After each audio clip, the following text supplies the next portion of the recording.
All right. So in this example, we have a ball that is being pushed by some constant force along a horizontal surface with no friction. And the surface is 20 meters off of the ground and 8 meters long. And at the bottom of this 20-meter cliff, there is a 10-meter area of waves or spikes or, I don't know, death, apparently.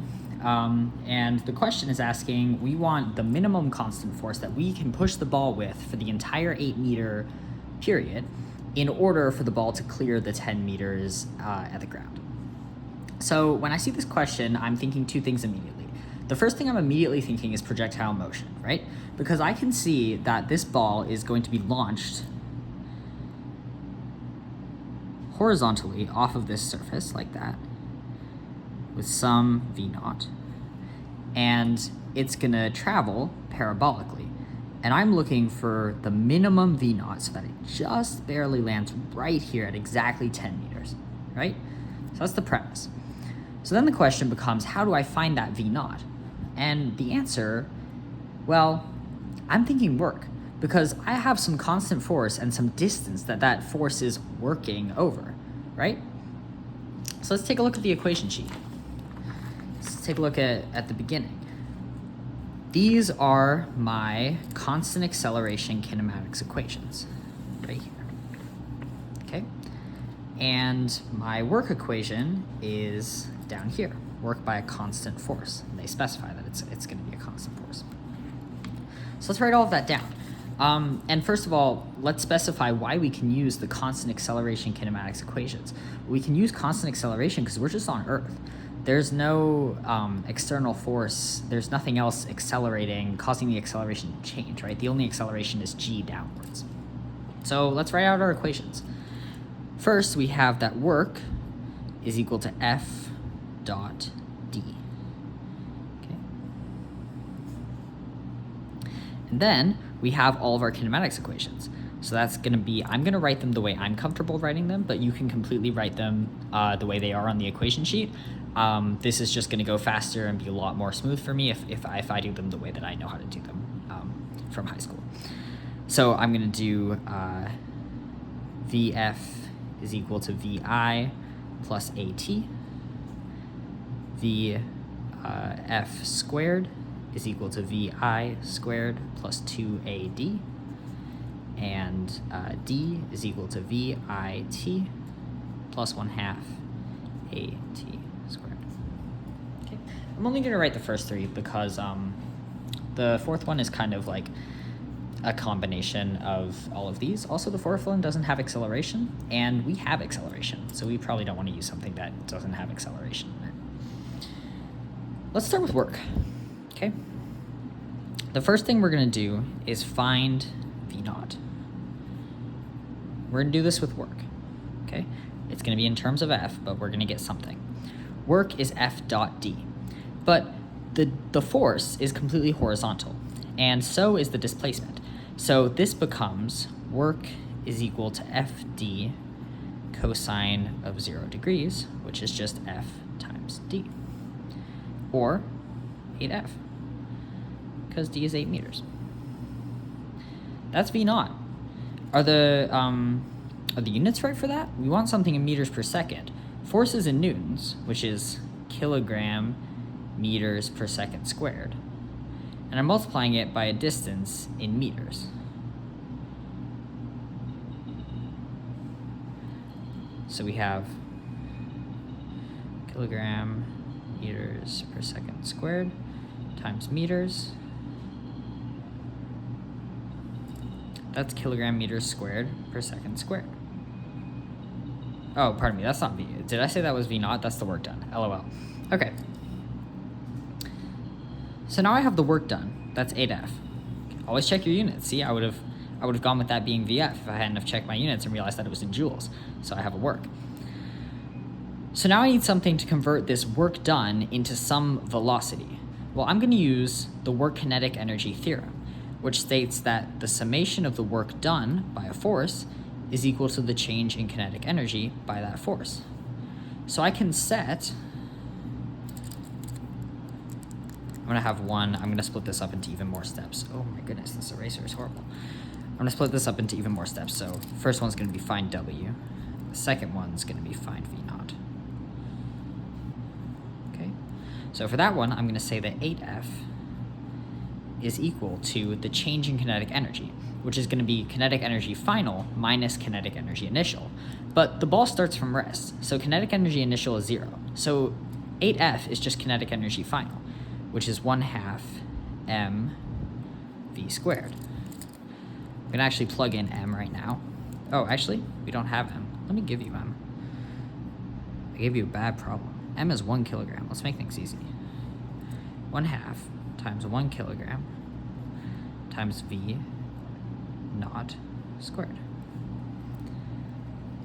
So what happens when you write a problem and then you don't solve it before starting to film a video. No worries though. All right, so I can solve this now. What I get is that VF squared is equal to 16F, or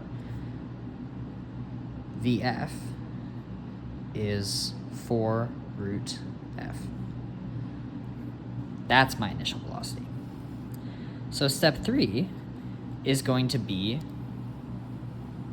well, to use our kinematics equations to find what we need to know about the time of flight. So let's take a look at our kinematics equations. We don't have time. We don't have time of flight. So only one equation doesn't use time of flight. That's the VF squared equals VI squared plus 2AD. Can we use that one to solve for the V naught required to go a certain distance? Well, in the y direction, maybe, but I don't think we can in the x direction, because VF squared and VI squared are the same in the x direction, because we don't experience any horizontal acceleration on the planet Earth. The only acceleration is downwards in the vertical direction. So we can't use this equation on its own. That means that we have to use one of either 1 or 3, and that means we have to find time. Now, to find time, we're going to use the first equation. Well, no, pardon me. To find time, we're going to use the third equation, because we don't know VF. We don't know VF at the bottom, so we have to use the third equation. Third equation is d is equal to VIT. I'm going to apply this to the y direction. dy is VIYT plus 1/2 AYT squared. Okay? I'm going to define a set of axes. I'm going to say positive x and positive y. So this becomes negative 20 is equal to, well, VIYT is 0 because it's launched completely horizontally, so there's no vertical components. This is negative 20 is 0 plus 1/2 GT squared. Therefore, the time of flight is going to be, I almost made a mistake. I caught my mistake because when I'm solving for this, I realized I had negative under the root. When I defined my axes, I said down was negative. So we have to define G as negative 9.81, not just 9.81. So the time of flight here is going to be the square root of 40G, 40 over G. Cool. Now that we have the time of flight, well, I think we can use the third equation again to find the initial velocity required to make it exactly 10 meters. We can say that dx is equal to VIX t plus 1/2 AX t squared. Well, this time this term goes to 0, right? Whereas this time that term went to 0. This term goes to 0 because, again, AX is 0 in projectile motion, always. The acceleration in the x direction is always 0 for projectile motion. So what this becomes is that 10 meters is equal to VIX times the square root of 40 over G. And then it becomes as simple as solving for VIX. VIX is about, well, let's keep it as variables till the very end, why not? VIX is equal to 10 over the square root of 40 over g. Okay, that's VIX. Now that we have VIX, we're gonna put it all together. We're gonna plug VIX back in to the other equation that we have for V naught. We said that V naught was 4 root f. So it follows that 4 root f is equal to 10 over square root of 40 over g. To solve this, I'm going to square both sides. I'm going to get 16f is equal to 100 over 100g over 40. Okay. And so f is equal to 100g over 40, 64, 640, which is around